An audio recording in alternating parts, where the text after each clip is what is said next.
Hi guys, it's Mr. Fed. Welcome back to the channel. I am back in the man cave, and this video will be my farewell, my goodbye, my sayonara to the Nintendo Switch.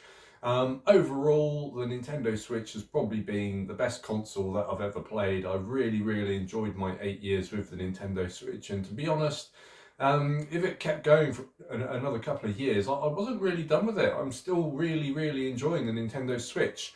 However, I am saying goodbye because I do have a pre-order for the Nintendo Switch 2. I received an email from Nintendo UK basically saying that I met certain criteria with my membership and the amount of hours played I've played Nintendo to warrant them sending me a code to access their Nintendo UK store and place my pre-order. So I accessed their store using this code.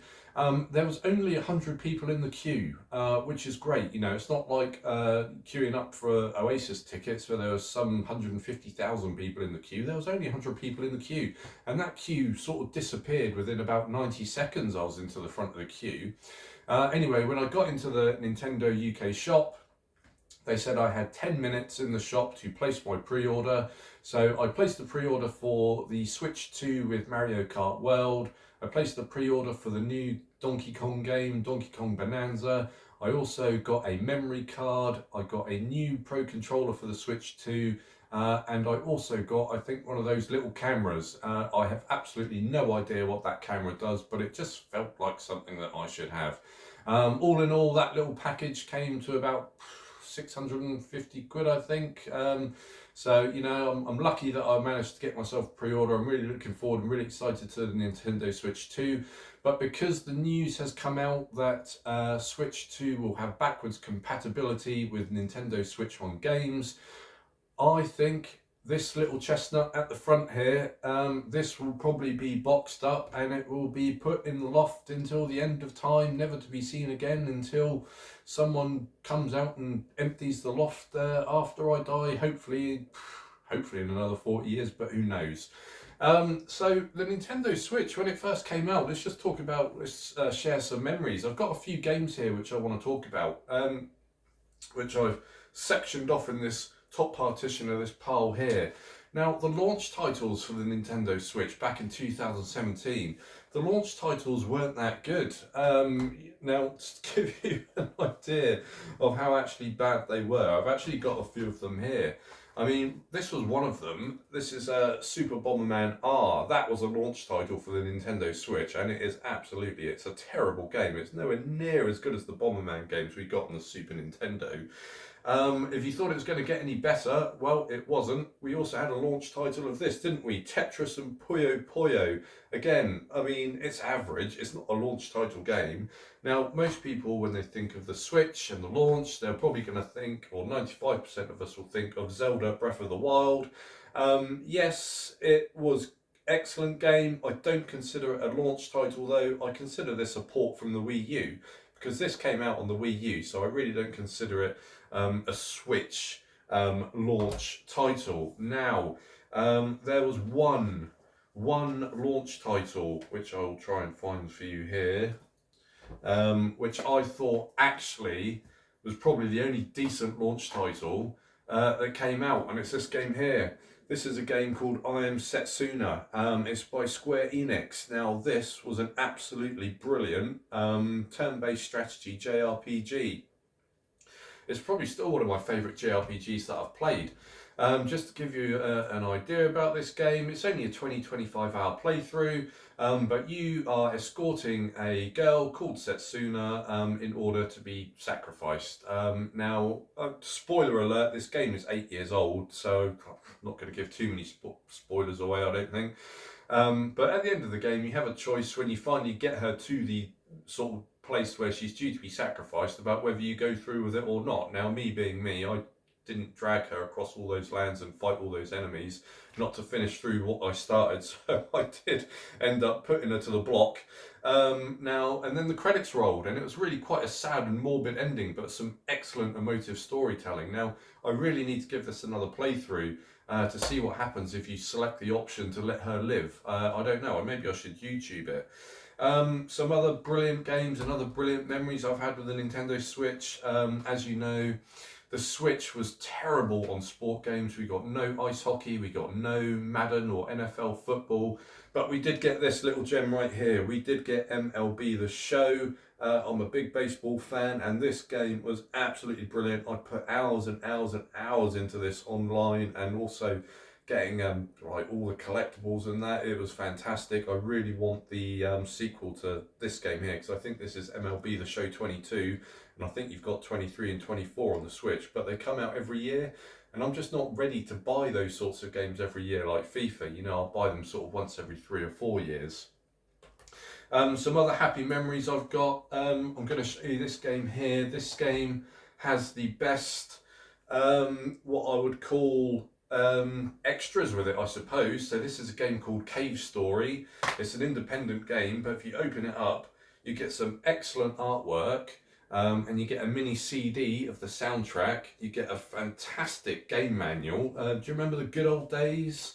You know, when you got instruction booklets and that? Yeah, I mean, I thought they were something of a bygone era, but you got an incredible instruction booklet, a great little mini CD, and some great artwork with that game. So, in terms of extras, this is the award for the best extras in a video game game called Cave Story. It's a really, really good kind of game done in the traditional kind of 16-bit format. And you know, I've got a few others here. Let's go through these. This is as close as we got to Star Fox, wasn't it? There was no Star Fox game released on the Switch. So I picked up Starlink because Ubisoft and Nintendo have a collaboration going. So you can play as Fox McCloud and you can play as the X-Wing.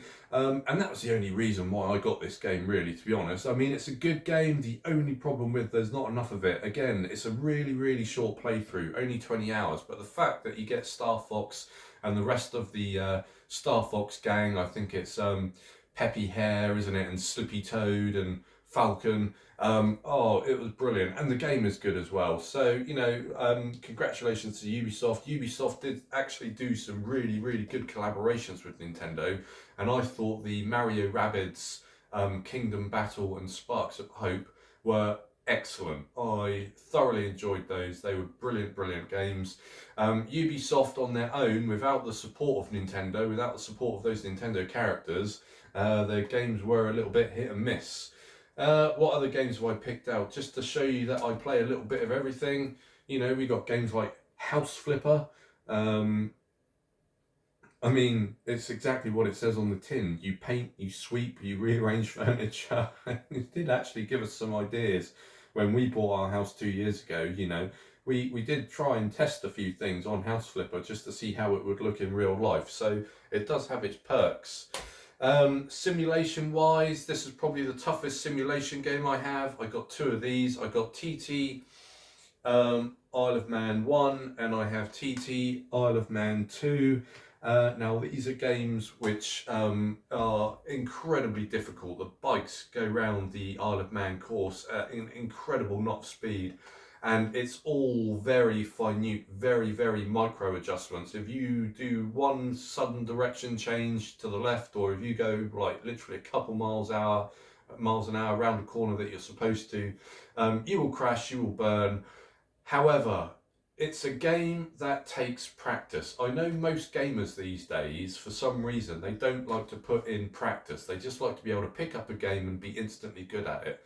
If you practice, and if you nail a section without falling off your bike, it is one of the most satisfying feelings that you'll ever have in gaming. So, yeah, I really enjoyed these games, but it takes a lot of practice to master. I'm going to say the worst game that I bought for the Nintendo Switch is probably this one here. Controversial choice, it is Wolfenstein 2. Now, why am I picking Wolfenstein 2 as the worst game for the Nintendo Switch?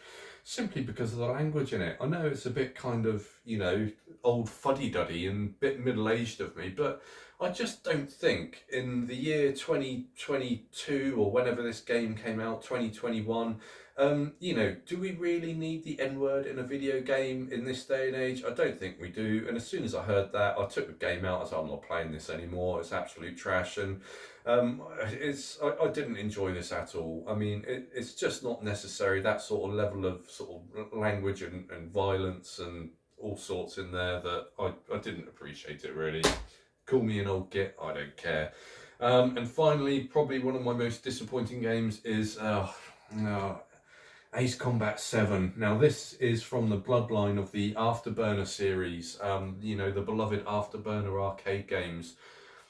I bought Ace Combat 7 because there was no real Star Fox game on the Switch, and I thought that might kind of placate that need, but unfortunately, it didn't.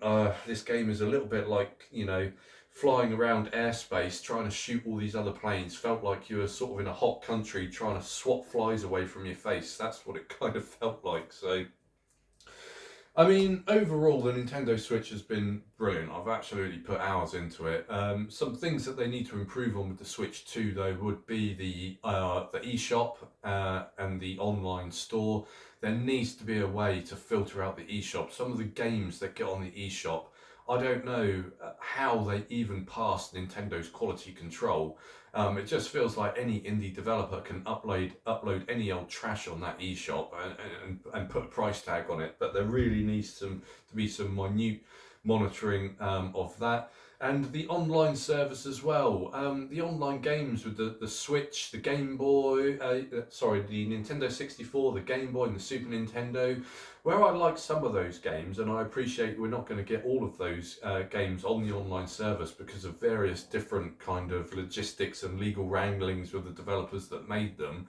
I just think the interface could be a little bit more user friendly. At the moment, you get these big old tiles, don't you, of all these games, and you sort of scroll through these tiles, and it looks ugly. It's not very user friendly. So hopefully they'll be able to sort of clean and tidy that up. So here, physically, I've got about 150 games. I softened my stance on downloading. I used to be kind of a physical game owner only. I've softened my stance really, you know, because on the eShop, when I started to put some games that I wanted on my wish list that I couldn't find physical versions of, I was getting emails to tell me when those games in the eShop were on sale. And I picked up some really, really good games, which, you know, might be for sale sort of like 50 quid. I was picking them up on the eShop for a tenner. And, you know, if I'm going to save myself 40 quid, then I will quite happily now purchase a game online, you know, and we have to accept that the purchasing habits of games and all that are changing now, aren't they? So moving forward, my Nintendo Switch 2 does arrive on June the 5th. I'll probably do some sort of unboxing video. I don't want to like drag out this video too long. I only really want to show you a few games which I guess kind of popped out of my head as ones that I should show you, but I'm not going to go through all these because it will take for absolute forever. So when I get the Nintendo Switch 2, I will do an unboxing, but apart from that, I will box the Switch away in my loft when the time comes. And have you got your Switch 2? Are you thinking about getting a Switch 2? Put something in the comments, and I will see you in the next one.